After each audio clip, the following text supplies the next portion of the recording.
हरे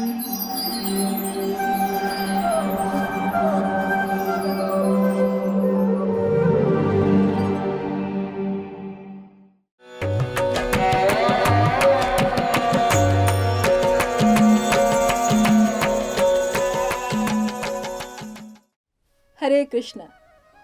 आज के कार्यक्रम में आप सभी का हार्दिक स्वागत है। आज हमारे वक्ता हैं श्रीमान श्री केशव प्रभु जी। प्रभु जी इस्कॉन के संस्थापक आचार्य, भक्ति वेदांत स्वामी श्रील प्रभुपाद के प्रिय शिष्य, परम पूज्य राधा गोविंद गोस्वामी महाराज के दीक्षा प्राप्त शिष्य हैं। वह सन 2001 में इन्होंने अपना संपूर्ण जीवन कृष्ण भावनामृत के प्रचार प्रसार करने हेतु आजीवन ब्रह्मचर्य आश्रम स्वीकार किया। तभी से वे इस्कॉन पुणे में अनेक सेवाओं में संलग्न हैं। वर्तमान में प्रभु जी वृंदावन में इस्कॉन भागवत महाविद्यालय में अपनी सेवाएं प्रदान करते हैं तथा इसके अलावा वे वैदिक ज्ञान के अनेक पाठ्यक्रमों यथा भक्ति शास्त्री व भक्ति वैभव की कक्षाएं भी लेते हैं। तो आइए श्रवण करते हैं श्रीमान श्री केशव प्रभु जी के श्रीमुख से। धन्यवाद। हरे कृष्णा। ओम नमो भगवते वासुदेवाय। ओम नमो भगवते वासुदेवाय। ओम नमो भगवते वासुदेवाय। ओम ज्ञानतिमिरान्धस्य ज्ञानाञ्जनशलाकया चक्षुरुन्मिलितं येन तस्मै श्रीगुरवे नमः। जय श्री कृष्ण चैतन्य प्रभु नित्यानंद, श्री अद्वैत गदाधर श्रीवासादि गौरभक्तवृंद।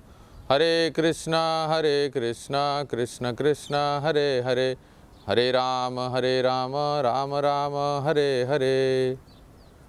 हरे कृष्णा। तो आप सभी को पुनः हार्दिक स्वागत है हमारे इस श्रीमद् भागवत महात्म्य के श्रृंखला में। तो आज हम कथा जारी रखते हैं। एक प्रश्न आया था कि परीक्षित महाराज ने जब बद्रीनाथ जी को कहा कि कुशल मंगल पूछे, तो बद्रीनाथ जी ने ये उत्तर दिए कि मैं मथुरा मंडल का राजा हूँ, लेकिन प्रजा कहाँ है? प्रजा तो कोई है ही नहीं, चारों ओर निर्जन वन है, पशु पक्षी प्राणी भी नहीं दिख रहे हैं। तो इसके उत्तर में परीक्षित ने कहा कि इसका उत्तर तो महर्षि शांडिल्य ही दे सकते हैं। महर्षि शांडिल्य कौन है? महर्षि शांडिल्य जो है नंद बाबा आदि गोपों के कुलगुरु हैं। तो महर्षि शांडिल्य ब्रज में रह के भजन करते थे। तो परीक्षित महाराज ने उनको बुलवाया। जब परीक्षित महाराज की बात सुने तो महर्षि शांडिल्य वहाँ उपस्थित हुए और उनको एक ऊंचा आसन दिया गया। उस आसन में बैठ गए महर्षि शांडिल्य, और दोनों परीक्षित तथा बद्रीनाथ महर्षि शांडिल्य को प्रणाम करके प्रश्न पूछे। यही जो बद्रीनाथ जी का प्रश्न है। तो इनके प्रश्न में कि ये पूरे ब्रजमंडल सुना सुना क्यों लग रहा है, निर्जन क्यों लग रहा है, सारी प्रजाएं कहाँ गए? तो इनके उत्तर में महर्षि शांडिल्य अभी बोलना प्रारंभ करते हैं। महर्षि शांडिल्य कहते हैं, हे परीक्षित, ब्रज शब्द का अर्थ है व्याप्ति, अर्थात व्यापक, जो पूर्ण विस्तारित है। और ये व्यापक होने के कारण इसको ब्रज कहते हैं, इसका नाम ब्रज पड़ा। और ये जो पूरा ब्रजमंडल है ये सत्व रज और तमो 3 गुण से परे है, निर्गुण स्थिति में है। और यहाँ परम भगवान श्री कृष्ण अपने माता पिता नंद यशोदा के साथ और गोप गोपियों के साथ नित्य विहार करते हैं, वास करते हैं वर्तमान काल में। और स्वयं परम भगवान श्री कृष्ण और उनके नाम, उनके धाम, उनके लीला, ये सब अभिन्न है। अर्थात ये भगवान श्री कृष्ण का ये अभिन्न स्वरूप है ये ब्रजमंडल। उनके नाम उनसे अभिन्न है, उनके धाम उनसे अभिन्न है, उनके लीला उनसे अभिन्न है। भगवान श्री कृष्ण ही एक रूप में इस रूप से एक प्रकार से विस्तारित हुए हैं। तो ये है ब्रज। और आगे महर्षि शांडिल्य कहते हैं उस सच्चिदानंद भगवान जो हैं, परम भगवान श्री कृष्ण हैं, वो आत्माराम है और आप्तकाम है। आत्माराम किसको कहते हैं? जो अपने ही आप में रमण करते हैं, तुष्ट रहते हैं। सरल अर्थ में बताया जाए, जो आनंद प्राप्त करने के लिए बाह्य किसी दूसरे वस्तु और व्यक्ति का जिनको आवश्यकता नहीं होती। हमें भूख लगती है तो हम भोजन करते हैं, प्यास लगती है तो हम रस पान करते हैं, हम परिवार के संबंधियों के साथ रहते हैं, इससे हम आनंदित होते हैं। लेकिन भगवान श्री कृष्ण ऐसा नहीं है। भगवान श्री कृष्ण आत्माराम है। उनको आनंदित होने के लिए कहीं किसी दूसरे वस्तु या व्यक्ति की आवश्यकता नहीं है। वो खुद स्वयं आनंद के घनीभूत स्वरूप हैं, परिपूर्ण आनंद है। और शास्त्रों में बताया गया है, आत्मा तु राधिका तस्य तयेब रमणा दसो। भगवान श्री कृष्ण की आत्मा है श्री राधिका, जो उनमें रमण करते हैं उनको आत्माराम कहा जाता है। आत्मारामतया प्राज्ञ पृच्छ्यते गूढ़ वेद भी।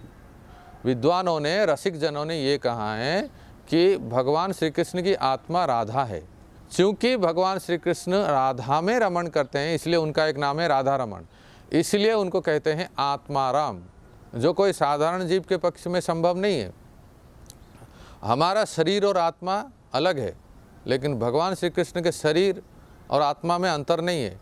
वही कृष्ण ही एक रूप में राधा है और राधा ही कृष्ण है, तो उनकी आत्मा राधा ही है।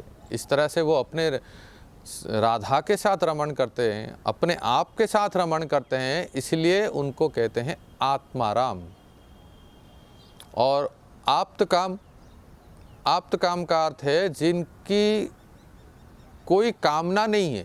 जैसे हम लोगों की बहुत सारे कामनाएं हैं, मुझे ये चाहिए, मुझे वो चाहिए, मुझे सुख में रहना है, मुझे घर परिवार संसार गाड़ी मकान बंगला जो भी है, इस प्रकार से सब चीज़ें चाहिए, तब मैं सुखी रह सकता हूँ। लेकिन भगवान श्री कृष्ण की कामना क्या है? क्यों उनको आप्तकाम कहा जाता है? भगवान श्री कृष्ण की कामना है गाय, गोप, गोपियाँ, ग्वाले और ये ब्रजमंडल, ये उनकी कामना है। इससे वो आनंदित रहते हैं। तो ये नित्य है उनके साथ, तो उसको प्राप्त करने की आवश्यकता नहीं है, इसलिए वो आप्तकाम है। सारे गाय, बछड़े, गोप, गोपियाँ, ये सब उनके साथ नित्य हैं, कहीं से लाने की आवश्यकता नहीं है, इसलिए वो तृप्त हैं, परितृप्त हैं, आप्तकाम हैं।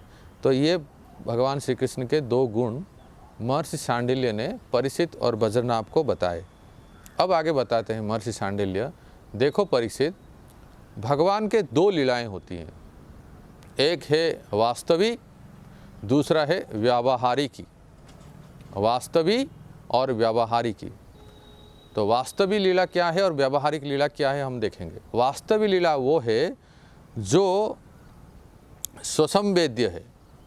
स्वसंवेद्य का अर्थ क्या है कि जो लीला नित्य है, अर्थात नित्य वृंदावन में नित्य लीला चलती ही रहती है वर्तमान काल में, वो वास्तवी लीला है, जो केवल प्रेमी रसिक भक्तों के हृदय में स्फुरित होता है, वो वास्तवी लीला है।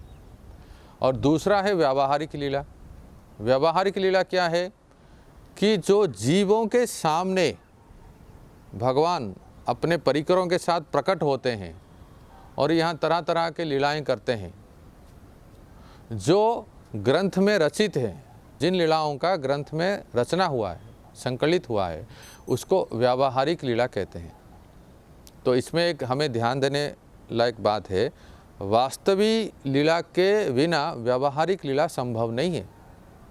तो वास्तवी लीला जो नित्य लीला है, जो चलती ही रहती है और जो रसिक भक्तजनों को दृश्यमान होता है, जो किसी ग्रंथ में पाए नहीं जाते हैं, और जो व्यावहारिक लीला वास्तवी लीला के ऊपर ही निर्भर है।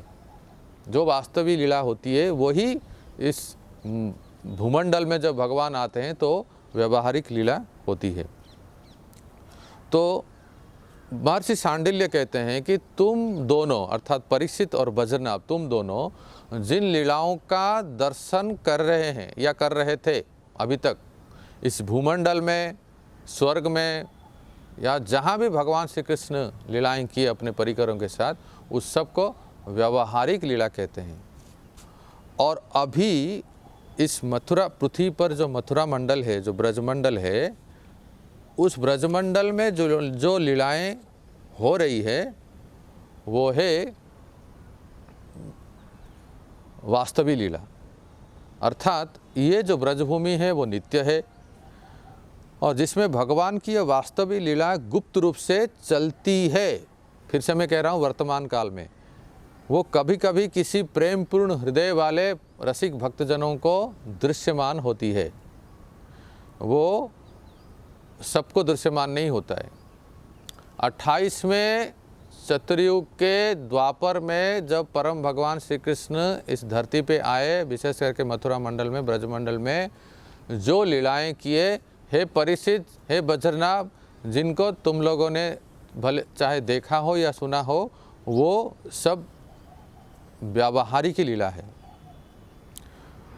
उनके अवतार का प्रयोजन ही यही है कि यहाँ इस भूमंडल में अनेक प्रेमी भक्त हैं, ऋषि मुनि हैं, जो हमेशा भगवान के रूप, नाम, रूप, गुण लीलाओं को चिंतन करते हैं। और ऐसे प्रेमी जनों को अपने अंतरंग लीला में अंतरंग पार्षद बनाने के लिए भगवान इस धरती पे आते हैं, अवतरित होते हैं। इसलिए हमें ये जानना है कि जो भगवान की प्रेमी भक्त होते हैं, अंतरंग पार्षद होते हैं, वो 3 प्रकार के होते हैं। भगवान के भक्त, भगवान जब इस धरती पे आते हैं तो 3 प्रकार के पार्षद होते हैं। अब सुनिए कौन कौन से हैं 3 प्रकार के पार्षद। पहला तो वो है जो भगवान के नित्य परिकर हैं, और कभी भी उनका भगवान से विच्छेद नहीं होता है। जो भी हैं, जैसे श्री राधिका, सखियाँ, नंद बाबा, यशोदा मैया, गोप गोपियाँ, जो भी हैं, जो उनके नित्य परिकर हैं, जो स्वरूप शक्ति के प्रकाश हैं, जो अंतरंगा शक्ति के प्रकाश हैं, वो नित्य परिकर हैं। एक वो पार्षद हुए जो भगवान के साथ इस धरती पर अवतरित होते हैं।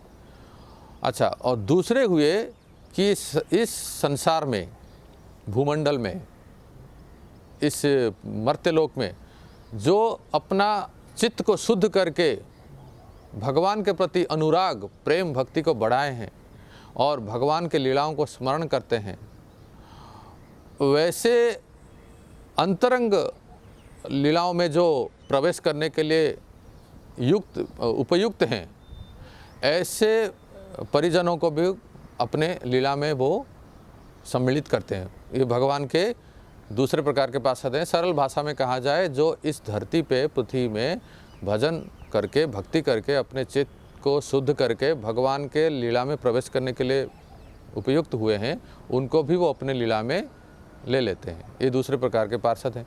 और तीसरे प्रकार के पार्षद हैं देवता, जो स्वर्ग आदि ऊंचे लोगों के देवता हैं। वो देवताएं भी भगवान के लीला में आते हैं, अंश ग्रहण करते हैं, अब उनके साथ देते हैं। तो इस प्रकार से 3 प्रकार के पार्षद हैं। अब ये देखिए 3 प्रकार के पार्षदों का होता क्या है। पहला, जो भजन भक्ति करके अपने चित्त को शुद्ध करके भगवान के प्रति गाढ़ अनुराग, प्रेम, भक्ति को वर्धित करते हैं, ऐसे अंतरंग पार्षदों को भगवान अपने धाम में ले जाते हैं, अपने नित्य लीला में ले जाते हैं।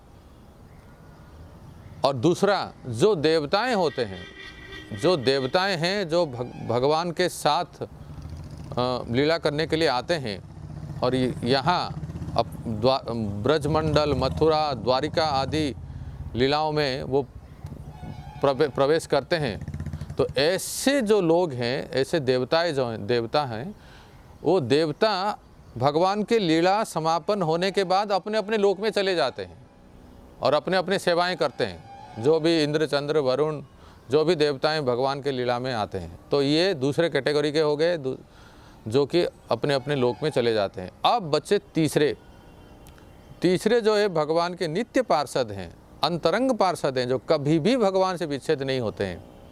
तो ऐसे जो भगवान के नित्य पार्षद हैं, वो भगवान के साथ नित्य लीला करते हैं, वर्तमान काल में करते हैं, जो सबको दिखाई नहीं देते हैं, सबको दृश्यमान नहीं होते हैं। मैंने कहा ना, जैसे कुछ ही प्रेमी भक्तों को दृश्यमान होते हैं अपने शुद्ध अंतकरण में। तो ये है, इस प्रकार से 3 प्रकार के पार्षद हैं। तो हम इसको इस प्रकार से समझ सकते हैं कि आज भी इस ब्रजभूमि में, मैं आज भी मतलब इसी समय की बात कह रहा हूँ, आज भी ऐसे अनेक संत महात्मा हैं जो भगवान के नित्य लीला को दर्शन करते हैं अपने शुद्ध अंतकरण में। इसके लिए एक सुंदर उदाहरण है जो हम समझ सकते हैं। अनेक उदाहरण हैं, लेकिन एक उदाहरण आपको मैं बताता हूँ कि कैसे आज भी नित्य लीला चलती है। वैसे तो आप सब वृंदावन जो आए हैं वो जानते ही होंगे कि यहाँ निधिवन है। निधिवन में भगवान की श्रृंगार लीला नित्य चलती है। कई लोग आके दर्शन करते हैं कि रात को सोने से पहले, विश्राम देने से पहले सब सामग्रियाँ सजाए रखते हैं, लेकिन पुजारी जब सुबह पट खोलते हैं तो देखते हैं कि सारे सामग्रियाँ बिखरे हुए पड़े रहे, अर्थात भगवान की श्रृंगार लीला, श्री जी की श्रृंगार लीला चलती है। तो ये तो प्रकट प्रमाण है। इसके अलावा और एक प्रमाण आपको बताते हैं। जब अकबर बादशाह यहाँ थे तो एक बार उन्होंने तानसेन को कहा कि तानसेन, तुम्हारे जैसा संगीतकार मैंने दुनिया में कहीं देखा नहीं है, तुम सबसे बड़े संगीतज्ञ हो। तो तानसेन जी ने कहा कि क्या बादशाह ऐसा कह रहे हैं, हमारे गुरुजी ऐसा गाते हैं कि उनसे बढ़कर सर्वश्रेष्ठ संगीतज्ञ संसार में है ही नहीं। तो अकबर जी कहे, हो ही नहीं सकता, तुम इतना अच्छा संगीतज्ञ हो, तुमसे श्रेष्ठ कोई है ही नहीं। तो तानसेन ने कहा, ना ना ना, ऐसी बात नहीं है, हमारे गुरुजी जिनसे मैं संगीत सीखा हूँ सर्वश्रेष्ठ संगीतज्ञ हैं। एक बार कोई उनका संगीत सुन लेता है तो वो कभी भी और किसी का सुनने को इच्छा ही नहीं करेगा। तो अकबर जी के मन में लालसा पैदा हो गई, उत्पन्न हो गया। तो उन्होंने कहा कि बुलाओ अपने गुरु को, हमारे दरबार में संगीत गान करेंगे। तो तानसेन ने कहा, नहीं नहीं, हमारे गुरुजी ऐसे वैसे थर्ड क्लास के बादशाहों के लिए नहीं गाते हैं, वो बादशाहों के बादशाह बांके बिहारी के लिए ही गाते हैं, बिहारी जी के लिए ही गान करते हैं, और वो ब्रज छोड़ के जाते नहीं कहीं। बोले, अच्छा ऐसा है कि तो मैं उनका गीत कैसे सुनूं, तो मैं ही ब्रज में चले आता हूँ। तो तानसेन ने कहा, ठीक है, अगर आपकी इतनी इच्छा है हमारे गुरुजी के संगीत सुनने के लिए, ये सारे जो राजकीय वेश है इस सब को उतारना है, बिल्कुल धोती कुर्ता पहनना है, अर्थात सादा पोशाक पहनना है, बिल्कुल एक साधु के वेश में जाना है। तो अकबर जी मान गए। तो उन्होंने जो भी उनका जो मुकुट वगैरह है सब पगड़ी उतारे और एक साधु के वेश में वो तानसेन जी के साथ गए और दोनों मिलके निधिवन आए। और उस समय निधिवन में स्वामी हरिदास जी, जो बिहारी जी को प्रकट कराए हैं, वो अपना तानपुरा लेके संगीत गान कर रहे थे। और तानसेन जी जैसे आए गुरु जी को प्रणाम किए और कहे कि गुरु महाराज प्रणाम, मेरा कुछ प्रश्न है। तो तब तानसेन जी जब इस प्रकार से बोले तो स्वामी हरिदास जी बोले, तो बताइए आपका क्या प्रश्न है। कि मैं कुछ भूल रहा हूँ। तो तानसेन जी जानबूझ के कुछ संगीत को गाते समय भूल कर बैठे। तब तक स्वामी हरिदास जी कहे कि आप ये क्या कर रहे हो, लाओ तानपुरा, मैं आपको बोलता हूँ। तो जैसे ही स्वामी हरिदास जी ने तानपुरा लेके मल्हार राग एक होता है, उस राग में संगीत गाए तो असमय में बारिश होने लगा। वो राग ऐसा है, कोई सही में अगर गान करे तो बारिश, रिमझिम बारिश होने लगा। इतना सुंदर गीत था, इतना सुंदर संगीत था कि उस संगीत को सुन के जो झाड़ियों के पीछे अकबर बादशाह छुपे थे वो मूर्छित होकर गिर पड़े और रिमझिम बारिश होने लगा। इतना सुनते ही स्वामी हरिदास जी बोले, तानसेन तुम बताओ, सही से ही बताओ, तुम्हारे अलावा और भी कोई है यहाँ। तब तानसेन जी हाथ जोड़ के बोले, गुरुदेव, बादशाह अकबर आए हैं आपके दर्शन के लिए। तो वैसे तो स्वामी जी किसी राजा से नहीं मिलते थे, तो फिर भी उन्होंने देखा कि ये बड़े नम्र भाव से आए हैं। तो बादशाह बोले, प्रणाम किए स्वामी जी को, कहे कि गुरुजी, हमने तो सोचा कि तानसेन ही बड़े अच्छे संगीतज्ञ हैं, लेकिन उससे भी सर्वश्रेष्ठ संगीतज्ञ आप हैं। हम चाहते हैं आप हमें कुछ सेवा का अवसर दीजिए। तब जब हम आपकी सेवा करना चाहते हैं। तो स्वामी हरिदास जी बड़े निष्किंचन थे, वो कोई चाहते ही नहीं थे। जैसे भगवान आप्त काम है, भगवान के भक्त भी आप्त काम हैं, वो तृप्त हैं, परितृप्त हैं। तो स्वामी हरिदास जी ने कहा कि नहीं नहीं, हमें कोई आवश्यकता नहीं है। तो जब तानसेन जी कहे तो फिर स्वामी बादशाह अकबर बोले कि नहीं नहीं स्वामी जी, कुछ भी सेवा का अवसर हमें दीजिए, हम सेवा करना चाहते हैं। जब इतना कहे तो स्वामी हरिदास जी ने कहा ठीक है, आप केसी घाट में जाइए और वहाँ घाट की सीढ़ियाँ टूट गई हैं, थोड़ा उसको मरम्मत कर दीजिए। तो बादशाह अकबर हंसने लगे, मन में सोचने लगे क्या बोल रहे हैं, समग्र हिंदुस्तान का एक छत्रपति बादशाह हूँ, मुझे कह रहे हैं कि किसी घाट में जाके सीढ़ियों का पत्थर टूट गया उसको मरम्मत करने के लिए। फिर भी कुछ तो बोले नहीं, लेकिन चले गए केसी घाट। अब देखिए किसी संत की कृपा कैसी होती है, संत की कृपा होती है तब ब्रजमंडल दर्शन होता है।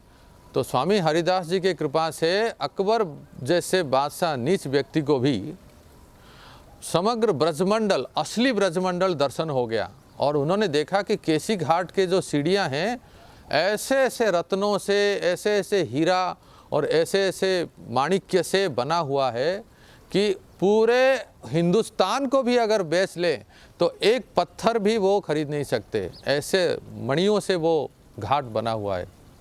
तो क्या मैं इसकी मरम्मत करूं? ऐसा दिव्य रत्न तो मैंने कभी देखा ही नहीं है, ऐसे रत्नों से परिपूर्ण है। तब उनको लगा कि वास्तव में ये ब्रजमंडल कैसे नित्य है। वो आके क्षमा मांगने लगे स्वामी हरिदास जी से कि इसका क्या मरम्मत करूं, ये तो पूरे हिंदुस्तान की धन दौलत भी दे दूं तो ऐसा एक पत्थर भी मैं ला नहीं सकता। तो भक्तों, इससे हमें समझ में आता है कि ब्रजमंडल नित्य है, इसको देखने के लिए दृष्टि होनी चाहिए। जो प्रेमी रसिक जन हैं वो इसको, भगवान के नित्य लीला को देख पाते हैं। तो ये इस प्रकार से सांडिल्य ऋषि ने परीक्षित और बज्रनाभ को कहे कि आज भी नित्य लीला यहाँ होती है, लेकिन वो सबको दृश्यमान नहीं होते हैं, इसलिए तुम्हें पूरा ब्रजमंडल निर्जन सा प्रतीत होता है, कोई प्रजा है ही नहीं। मैं तुम्हें कहता हूँ एक सेवा करो, ब्रजमंडल की सेवा करो, तब आप जो है आप पता कर सकते हैं। जैसे इस ब्रजमंडल की सेवा कैसी होती है कि यहाँ जो निर्जन दिख रहा है उसको आप फिर से प्रकट कराओ। और मैं आशीर्वाद देता हूँ, तुम जहाँ जहाँ जाओगे सारे लीला स्थल प्रकट हो जाएंगे, तुम्हें दृश्यमान होंगे। अलग अलग गांव नगर बसाओ, जैसे गोवर्धन, डीग, मथुरा, महावन, नंदगांव, बरसाना आदि अलग भगवान के परिकरों के लीला स्थलिया जो है उस गांव को तुम बसाओ, नगर बसाओ और सारे ब्रजमंडल में सुव्यवस्था करो। और इस प्रकार से तुम अगर ब्रजमंडल की सेवा करोगे, और कैसे करोगे मैं तुम्हें आशीर्वाद देता हूँ, तुम जहाँ भी जाओगे तुम भगवान के लीला स्थलिया प्रकट हो जाएंगे। तुम्हें उस गांव नगर बसाना है। जो कुंड है, जो नदियाँ हैं, जो सरोवर है, जो गोवर्धन आदि पर्वत हैं, मानसी गंगा है, सब तुम फिर से प्रकट कराओ जो लुप्त हो चुके हैं। और देखना सारे प्रजाएं फिर एकत्रित होंगे और भगवान के भक्त सब एकत्रित होंगे। सांडिल्य ऋषि के कहने पर, सांडिल्य महर्षि सांडिल्य के आशीर्वाद से बज्रनाभ जी ने परीक्षित महाराज के सहायता से पूरे ब्रजमंडल को बसाए। तो आज जो भी हम ब्रज मंडल में जो भी देखते हैं, ये सब बज्रनाभ जी की प्रयास है, कृपा है। तो आगे क्या हुआ, फिर परीक्षित और बज्रनाभ जी ने क्या क्या लीलाएं की, इसका हम सुनेंगे। हरे कृष्णा, धन्यवाद। ऐसे ही और भक्तिमय कार्यक्रमों के लिए देखिए हरे कृष्णा टेलीविजन। इसे प्राप्त करने के लिए आप अपने केबल अथवा DTH ऑपरेटर से संपर्क करें तथा और अधिक जानकारी के लिए आज ही डायल करें 8767 845 845।